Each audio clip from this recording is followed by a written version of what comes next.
Fatal Frame 4 was sadly never localized for the West, at least not officially, but it has some of my favourite lore from the entire series, so this week I thought we'd take a look at one of the most important and terrifying parts of the entire game, the Getsuyuu Syndrome, that affects those residing on Dogetsu Island, where the game takes place. What exactly is it, and why does it create some of the most horrifying ghosts in the entire series? Let's take a look. First things first, Fatal Frame 4 is the only Fatal Frame game to date that doesn't take place in Japan's northeast. Instead, Dogetsu Island is said to exist south of Honshu, Japan's main island. And this island is special because here, unlike the rest of Japan, it is the moon that is revered, rather than the sun.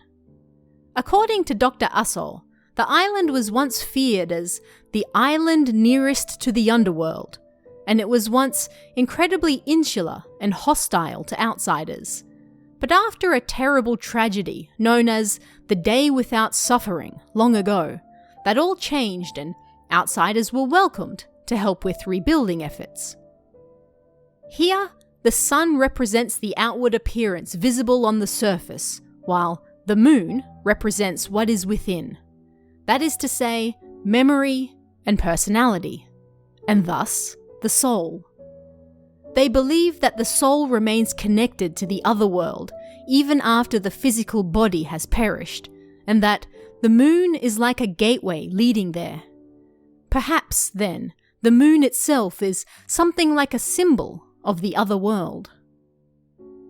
So, with that out of the way, how does all this connect to Getsuyuu Syndrome? The characters used for Getsuyuu are the moon, Getsu, and Yu, as in Yurei. But this character can also mean something secluded, confined, dark, or tranquil. Put these together, alongside the knowledge that the people on Dogetsu Island worshipped the moon, and you start to form a simple picture of what the syndrome might be referring to. It is, in essence, a disease unique to Dogetsu Island, and physically being on the island is the only way to contract it. You can contract it either by being exposed to another person who is nearing the final stages of the illness, by entering the Shrine of Mourning in the Dogetsu Hall, or by witnessing a failed Dogetsu Kagura, the last of which took place in 1970.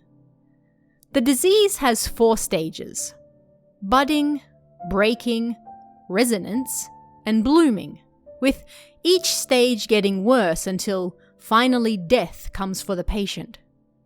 Initially, a patient infected with Getsuyuu Syndrome will start with some basic symptoms. They will be seen wandering around at night like they are sleepwalking, and they may start forgetting fairly simple things. These symptoms may also worsen throughout various phases of the moon, and the patient will deliberately try to see the moonlight at night. Then, they will develop a fear of reflective surfaces. It's believed at this point that what the patient sees looking back at them in the mirror, or water, is not what everyone else sees, but perhaps something far more horrifying. Like, for example, their face blooming. A patient may also develop a deep attachment to a particular object at this point, such as Sakuya and her dolls, or even an obsession, as is seen with young Ayako who, although she only had a mild case of Getsuyuu Syndrome, was obsessed with toys. Her toys, of course, being other people. It's also around this point that a patient may start to lose their mind, with a fear of their own reflection, constantly forgetting things, including their long-cherished memories, and the worsening obsessions and desire for moonlight. It can become too much. This is where a patient enters the breaking phase, and many choose to end their own lives to escape the suffering. Many others also die from accidents, whilst trying to get even closer to the moon. Those who survive the breaking phase then enter the resonance phase. This phase becomes particularly dangerous not just to the patient, but those around them as well. Patients in earlier stages of Getsuyuu Syndrome who see another in the resonance phase may find their own illness sped up, and those who are unaffected by the syndrome may still find themselves losing their own minds the longer they spend with the patient. At this point, the patient has fractured, and those in their company may find that they struggle to remember not only the patient's name, but what they even looked like. For example, one woman who visited Sakuya stated that, although she was ashamed to admit it, she couldn't remember her face, only that she felt she was beautiful. "But I don't know her face," she said. "I have no memory of it. Sometimes I stare at her, trying to commit her face to memory, and it feels like my mind is getting all mixed up. I start losing track of even who I am. It's as if someone has a radio tuner and is just spinning it wildly." The final and most terrifying phase is the blooming, and it was so feared that it was called a curse. A patient who has bloomed will take on physical signs of their fractured psyche. Whereas before, other people struggled to remember their face or name, now they physically take that on, their face appearing fractured and blurred. It constantly shifts and moves, warping and distorting. Simply looking upon the blooming face is enough to cause another person to bloom as well. And this is what happened with Haibara Sakuya on the day without suffering. After she bloomed, she wandered the island, infecting all who looked upon her until no one was left alive. The blooming phase is something that could happen to all patients infected with Getsuyuu Syndrome once they died, and it's the reason why the Dogetsu Islanders came up with a ritual to prevent it. Known as the face-cutting ritual, a dying patient in the budding phase would be carefully watched over by a masked shrine guard until they took their last breath. The ritual could not take place while they were still breathing. Then, the patient's face would be removed with a sickle in the shrine of mourning. Without a face, the patient couldn't bloom, and thus, the curse could be prevented.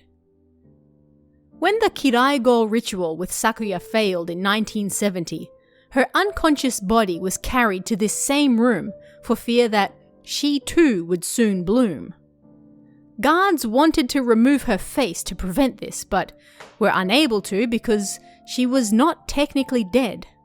She was still breathing.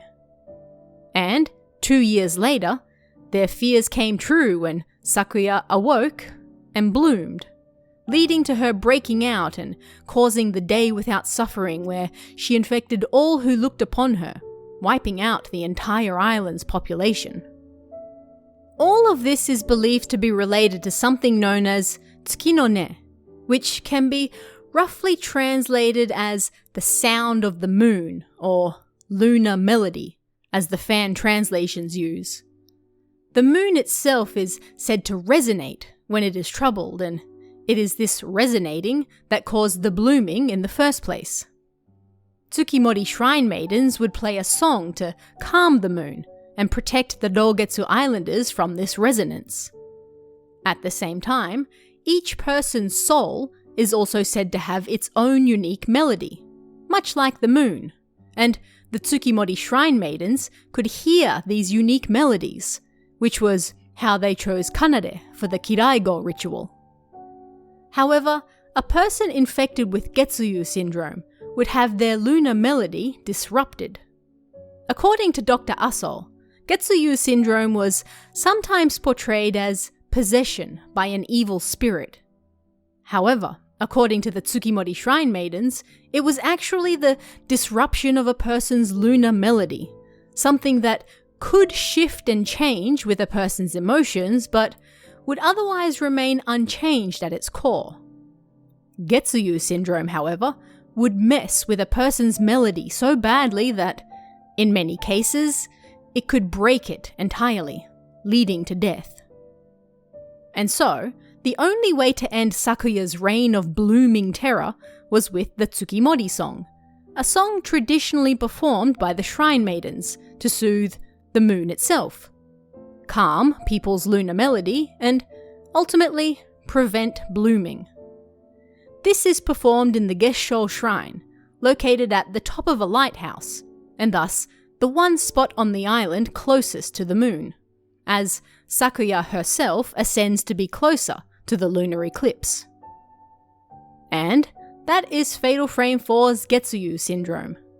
In essence, a disruption of a person's internal melody thanks to the moon, something brought about by a failed ritual during the lunar eclipse.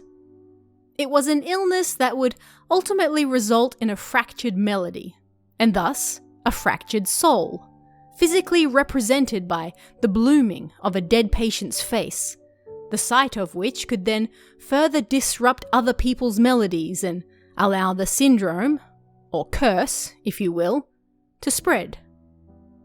But what did you guys think of this one? Are there any other lore videos you'd like to see? Let me know in the comments below, and I'll see you again next time.